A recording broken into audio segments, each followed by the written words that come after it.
Muy buenas noches. En esta ocasión quisiéramos compartirle algunas generalidades de la legislación laboral en Colombia. Nosotros hacemos parte de la Corporación Universitaria Minuto de Dios. Ámbito de aplicación del Código Sustantivo del Trabajo. Primero que todo, ¿qué es el trabajo? Es toda actividad humana libre, ya sea material o intelectual, permanente o transitoria, que una persona natural ejecuta conscientemente al servicio de otra y cualquiera que sea su finalidad, siempre que se efectúe en ejecución de un contrato de trabajo. Debemos tener en cuenta que en Colombia el trabajo es un derecho fundamental que está consagrado en la Constitución de 1991. El derecho laboral es el conjunto de principios y normas que regulan la relación entre el empleador y trabajador. En Colombia, el Código Sustantivo del Trabajo es un compendio de normas que regula las relaciones entre los trabajadores y empleadores, el cual empezó a regir en Colombia desde el año 1950 y ha sido objeto de muchas reformas, siempre propendiendo a una defensa de los derechos de los trabajadores en el sentido de la relación laboral que presta de una manera digna y humana, en lo que tiene que ver con la prevención de los accidentes de trabajo y enfermedad profesional en relación con la salud ocupacional. Principios generales del Código Sustantivo del Trabajo. La finalidad primordial de este código es la de lograr la justicia en las relaciones que surgen entre los empleadores y trabajadores. Este código rige en todo el territorio de la República para todos sus habitantes sin importar su nacionalidad. Podemos encontrar relaciones que regulan servidores públicos, trabajo ocasional, libertad de trabajo, protección al trabajo, igualdad de los trabajadores, derechos de asociación y huelga, mínimo de derechos y garantías y órganos de control. Clasificación de los contratos. Contratos a término fijo lo podemos encontrar en el artículo 46 del Código Sustantivo del Trabajo y el artículo 28 de la Ley 789 de 2002. Es un contrato laboral que tiene un límite temporal especificado de manera clara en el contrato. Existen dos modalidades, igual o superior a un año. Debe constar siempre por escrito. Al término de su duración no puede ser superior a 3 años, pero puede prorrogarse de forma indefinida. Si hay un periodo de prueba, debe constar por escrito al inicio del contrato. Para su terminación no se requiere aviso previo. En caso de terminación unilateral del contrato sin justa causa, el empleador debe pagar al trabajador una indemnización en los términos establecidos en el artículo 28 de la Ley 789 de 2002. Modalidad 2. Inferior a un año. Este tipo de contratos únicamente pueden prorrogarse hasta por 3 veces por periodos iguales o inferiores, al cabo de los cuales el término de renovación no podrá ser inferior a un año. Para su terminación no requiere aviso previo. En caso de terminación unilateral del contrato sin justa causa, el empleador deberá pagar al trabajador una indemnización. Contrato a término indefinido.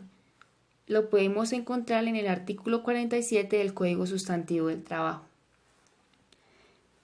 que no tiene estipulada una fecha de terminación de la obligación entre el empleado y el empleador, cuya duración no está determinada. Se caracteriza porque, si se quieren establecer cláusulas específicas para el contrato, es necesario formalizar el contrato a través de un contrato escrito. El empleador se compromete a pagar prestaciones sociales, prima de servicios, descansos remunerados y aportes para fiscales. En caso de terminación unilateral del contrato sin justa causa, el empleador deberá pagar al trabajador una indemnización.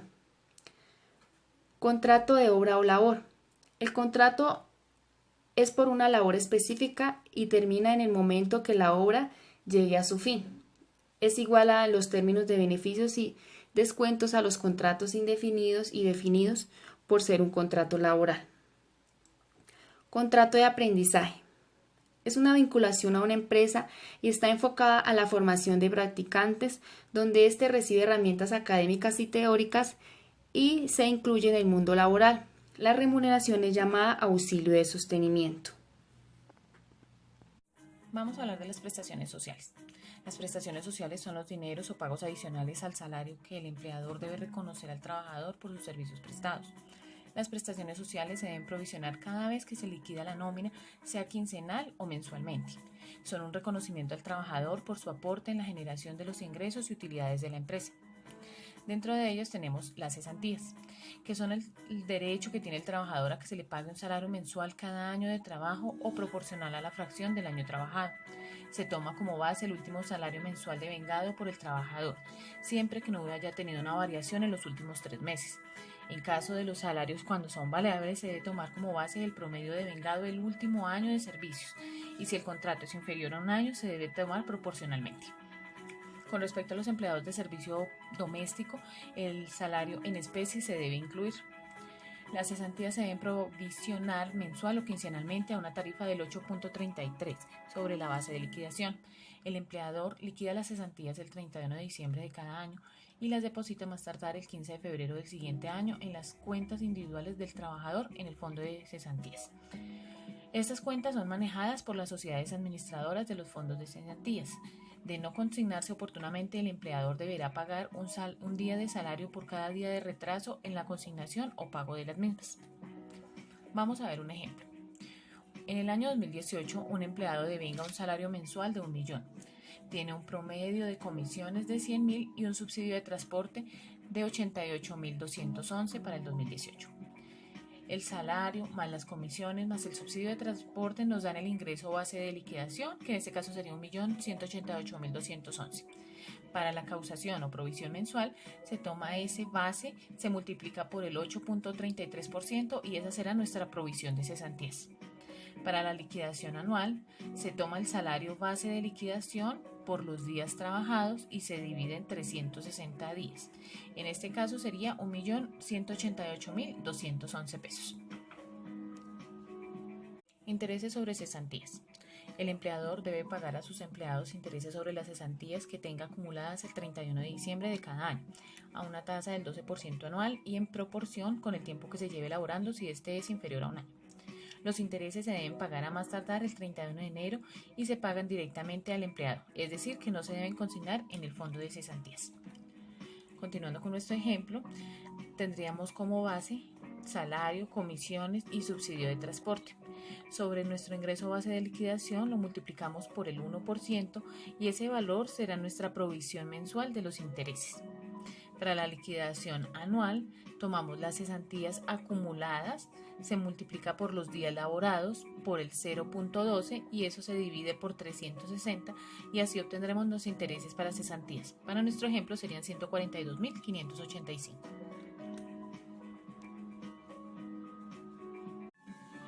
Prima de servicios. Las empresas deben cancelar a los empleados un salario mensual, es decir, que se deben cancelar 15 días a más tardar el último día del mes de junio y los restantes 15 días en los primeros 20 días del mes de diciembre. Según el artículo 307 del Código Sustantivo de Trabajo, la prima de servicios no constituye salario ni se debe computar como salario en ningún caso. En el caso que el empleado tenga un contrato inferior a un año, la prima deberá cancelarse proporcionalmente. La prima de servicios es el salario básico más el auxilio de transporte, horas extras, comisiones y cualquier otro pago considerado salario.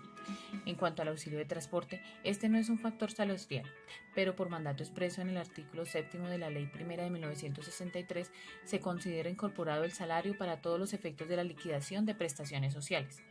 El auxilio de transporte es solo para las prestaciones sociales, más no para los aportes para fiscales, ni para los pagos de seguridad social, ni las vacaciones. Vamos a ver un ejemplo. Tenemos el salario más comisiones, subsidio de transporte, eso es nuestro ingreso base de liquidación. Se multiplica por el 8.33% y tendremos nuestra provisión mensual, se la prima. Para la liquidación semestral se toma el salario base de liquidación, se multiplica por los días laborados y se divide en 360 días. ¿Qué son las vacaciones? Las vacaciones son el descanso remunerado que debe el empleador cancelar al trabajador, equivalente a 15 días hábiles de vacaciones por cada año de servicio. La mitad de las vacaciones puede ser cancelada en dinero durante la vigencia del contrato, previo permiso del Ministerio de Protección Social. Si el contrato termina sin que el empleado haya disfrutado de su periodo de vacaciones, es obligatorio compensar en dinero y de manera proporcional al tiempo trabajado. Las vacaciones laborales no son precisamente una prestación social, sino un descanso remunerado. Las vacaciones corresponden a 15 días hábiles de descanso remunerado por cada año de trabajo y para provisionarles se debe utilizar el factor del 4.17%. Continuando con nuestro ejemplo, para las vacaciones el subsidio de transporte no es no hace parte del ingreso base de las vacaciones. Entonces tenemos salario más las comisiones, ese se multiplica por el 4.17 y esa será nuestra provisión de vacaciones. Para la liquidación anual se toma el salario base de liquidación por los días trabajados dividido en 720, esas serán nuestras vacaciones. Terminación del contrato de trabajo. Como todo contrato, el contrato de trabajo puede ser terminado ya sea por pacto expreso entre las partes, por disposición legal o por justa causa por cualquiera de las partes, o unilateralmente sin que exista una justa causa. Las causas para terminar el contrato las podemos resumir en estos tres grandes grupos. Terminación del contrato de trabajo por causa legal. El artículo 61 del Código Sustantivo del Trabajo contempla todas las causas para la terminación del contrato, como muerte del trabajador, expiración de la fecha o pacto contratado, mutuo consentimiento, entre otras. Terminación del contrato de trabajo por justa causa. En el artículo 62 del Código Sustantivo del Trabajo señala una lista de las causas justas por las que el contrato del trabajo puede ser terminado porque la parte se vea afectada, ya sea el empleador o el trabajador. Cuando se incurre en una justa causa, se entiende que una de las partes ha incumplido con el contrato, lo que permite a la otra parte darlo por terminado. Se contemplan dos tipos de clasificaciones para esta terminación. Las causadas por parte del empleador, que son causas que afecten gravemente el desempeño de las labores, a las instalaciones, a los jefes, compañeros, y que esto ocasione un mal desempeño. También tenemos las causas por las que el trabajador puede renunciar y son actos de violencia, haber sufrido su parte de engaños o ser perjudicado de manera intencional por parte del empleador en cuanto a su salud o su vida. Terminación del contrato de trabajo unilateralmente y sin justa causa. El contrato de trabajo es consensual, es decir, requiere que las dos partes estén de acuerdo en celebrarlo y mantenerlo vigente. Pero si una de las partes no quiere más este contrato, tiene la libertad para terminarlo en cualquier momento sin que exista otra causa más que su mera voluntad. Pero como la ley protege los derechos del trabajador, en caso de que el empleador termine el contrato sin que el trabajador haya dado motivo alguno, debe pagar la respectiva indemnización por despido injusto. El despido unilateral con indemnización es procedente de manera que da al empleador la libertad de terminar un contrato. Indemnización por despido sin justa causa en un término indefinido.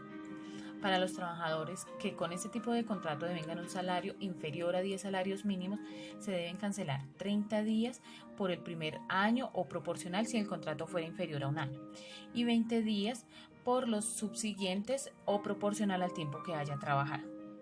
Para trabajadores que devengan un salario igual o superior a 10 salarios mínimos, se debe cancelar 20 días por el primer año de trabajo, o si este es inferior a un año, y por lo siguiente se deben cancelar 15 días adicionales por cada uno de los años que haya sido laboral.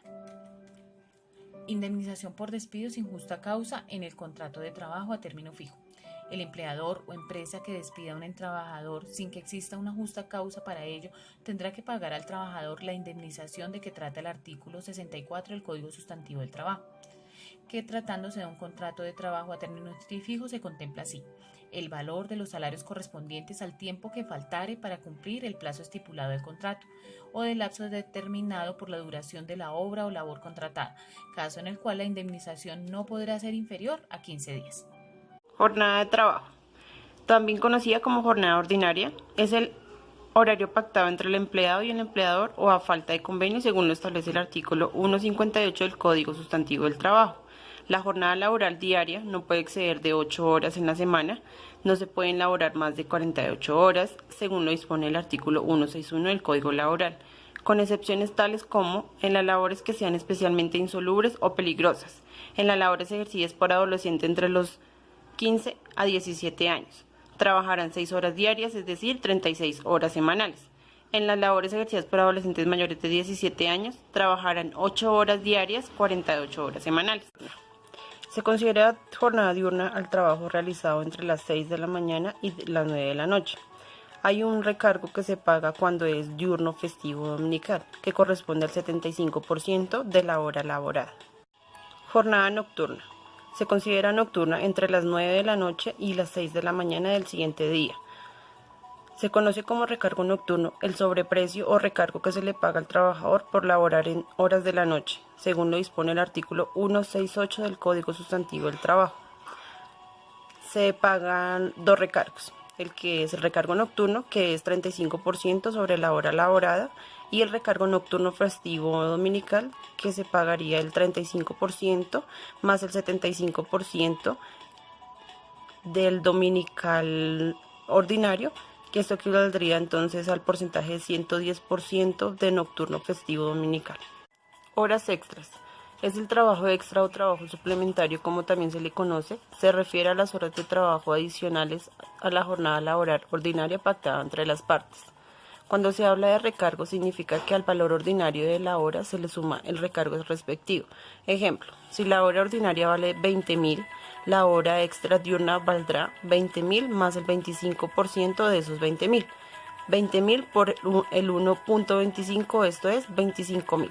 Así que la jornada laboral ordinaria puede ser diurna, nocturna, dominical o festiva. Y a partir de allí se determina el tipo de hora trabajada, que puede ser recargo diurno festivo dominical con el 75% sobre la hora trabajada, recargo nocturno con el 35%, recargo nocturno festivo dominical con un 110%, hora extra diurna con un 25%, hora extra nocturna con el 75%, hora extra diurna en dominical o festivo con un 100% sobre la hora extra nocturna o en dominical o festivo con un 150%. Cuando se habla de recargo u hora extra, significa que al valor ordinario de la hora se le suma el porcentaje del recargo u hora respectivo de acuerdo a cómo se elabora, con las anteriores descripciones de porcentaje. Salario es la remuneración que recibe el trabajador por la labor realizada. Tal remuneración puede darse en especie o en efectivo. Especie. Constituye salario en especie toda aquella parte de la remuneración ordinaria y permanente que reciba el trabajador como contraprestación directa del servicio. El salario en especie no puede superar el 50% del total del salario. Tratándose del salario mínimo, máximo se puede pagar en especie hasta un 30%. Tenemos como pagos en especie el tema de la alimentación, habitación, vivienda, tanto para el trabajador como para su familia. Los que no constituyen salarios. Tenemos primas, bonificaciones, gratificaciones ocasionales, medios de transporte, elementos de trabajo, viáticos, auxilios habituales y ocasionales. Salario mínimo. El artículo 145 del Código Sustantivo de Trabajo establece que todo trabajador tiene derecho a percibir un salario mínimo y suficiente para cubrir las necesidades mínimas de él y de su familia.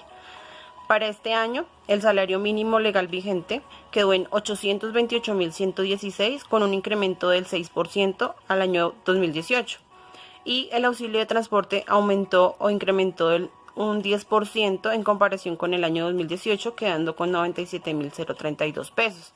Esto quiere decir que en total el aumento del salario mínimo para el año 2019 quedó en 925.148 pesos. El salario mínimo es fijado cada año por decreto, aunque se ha intentado fijarlo por acuerdo entre Estado, empresarios y sindicatos, pero muy pocas veces se ha conseguido, por lo que siempre el salario mínimo se fija por decreto. Salarios y descuentos prohibidos para el salario mínimo legal vigente. El salario mínimo no es embargable. El excedente del salario mínimo mensual solo es embargable en una quinta parte. Todo salario puede ser embargado hasta en un 50% a favor de cooperativas o por mandatos judiciales. Salario integral. El salario integral, como su nombre lo indica, integra todos los conceptos que pueden constituir salario en un solo monto o pago.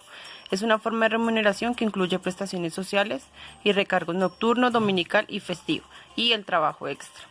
Dentro de lo que constituye el salario integral está salario, prima de servicios, auxilio de cesantías, horas extras, recargos nocturnos, primas extralegales que tenga la empresa, trabajo dominical y festivo y otros conceptos que las partes acuerden. No incluye salario integral las vacaciones, los aportes a seguridad social, los aportes para fiscales, sanción moratoria por no pagar el salario a terminar el contrato de trabajo y la indemnización por despido injustificado.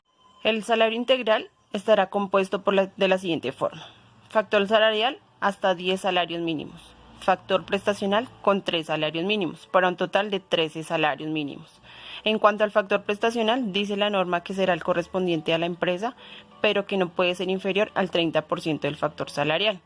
Para este año 2019, el salario mínimo integral quedó en 10.765.508 pesos.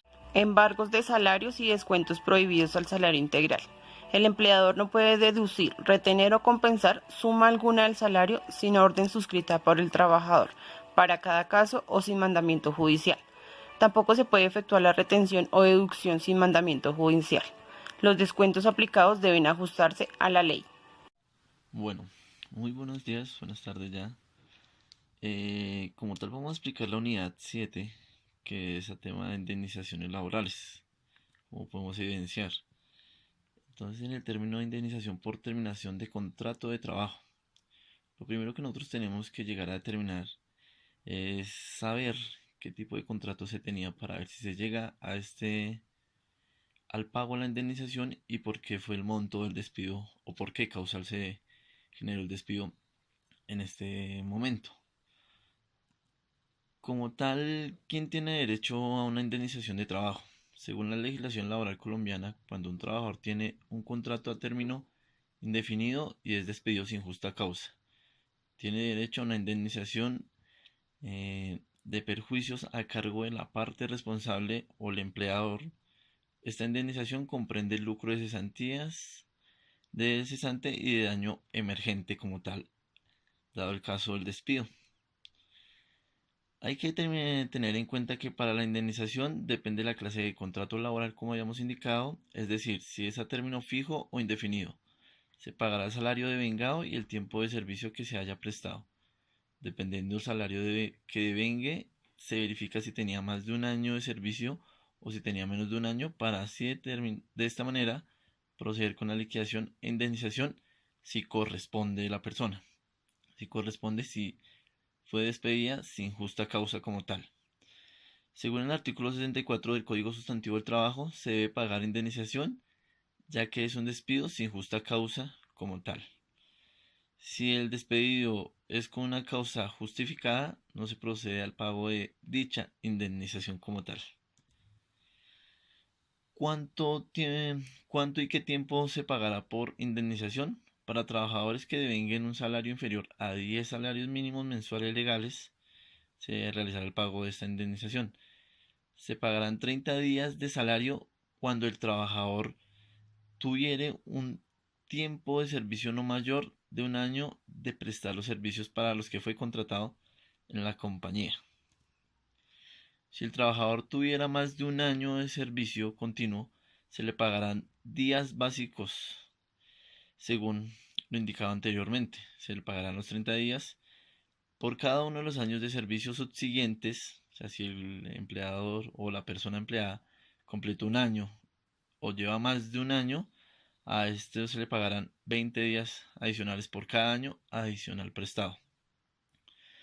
Y proporcionalmente por fracción de otro lado. Además de la indemnización anterior, la liquidación deberá contener las cesantías si no han sido solicitadas tal o parcialmente por el empleado, los intereses de las mismas cesantías, las primas proporcionales a la fecha de terminación del contrato laboral, las vacaciones y también proporcionales a dicha fecha. En conclusión, a esta persona se le paga, aparte de su salario, se le pagan todas sus prestaciones de ley, se le debe pagar una indemnización, ya sea el caso si corresponde como tal. ¿Qué conclusiones tenemos en este caso? ¿O hemos logrado determinar? Hemos logrado identificar los derechos y deberes los cuales tiene como empleado prestador de servicios, los cuales también tiene la compañía. Porque de la misma manera nosotros como empleados tenemos derechos, pero también tenemos deberes. Conocer las ventajas que como empleados se tienen para no llegar a incurrir en un abuso laboral por parte de la compañía y contratadora del servicio los cuales se está contratando. Tener conocimiento del Código Sustantivo del Trabajo ha sido una de las conclusiones en el cual se ha basado en la protección del empleado o prestador de servicio sin llegar a incurrir, como habíamos hablado, de un abuso y aprovechamiento de la compañía de manera contraria o viceversa. ¿Qué significa? Que nosotros como empleados tenemos servicios los cuales prestar y estamos contratados bajo una ley y una normatividad. Esta normatividad nos protege a nosotros para que no se violenten nuestros derechos como empleados y no sean abusados dado el caso. Tenemos como tal una liquidación de unas cesantías o una tabla la cual podemos validar. Un contrato de término indefinido inferior a 10 salarios mínimos o superior a un año. El señor ingresó en la fecha del 3 de marzo, el 15 de marzo del 2017 y salió el 15 de febrero del 2019. Laboró 691 días, de lo cual le corresponde años. Un año como tal laboró, tendrían que pagar y 9 días adicionales. El ingreso mensual era de 1.200.000, entonces como tal, el día del empleado era de 40.000 pesos. Indemnización por primer año, ya que es un salario, son 30 días, se va a pagar como tal un salario básico. Adicional se le van a pagar 9 días, que es el adicional por el siguiente tiempo adicional al año que prestó. Si es una persona como tal que tenía contrato indefinido a más de con un salario superior a 10 salarios mínimos y prestó un tiempo inferior a, a un año, como tal se le realizará el pago solo de correspondiente a 3 días de salario. Con esto podemos identificar que una persona tiene derecho a salario como tal si es despedido sin justa causa a todas sus prestaciones de ley. Espero que tengamos claro el tema de la indemnización y a lo que nosotros tenemos como tal, como ciudadanos, derechos y deberes.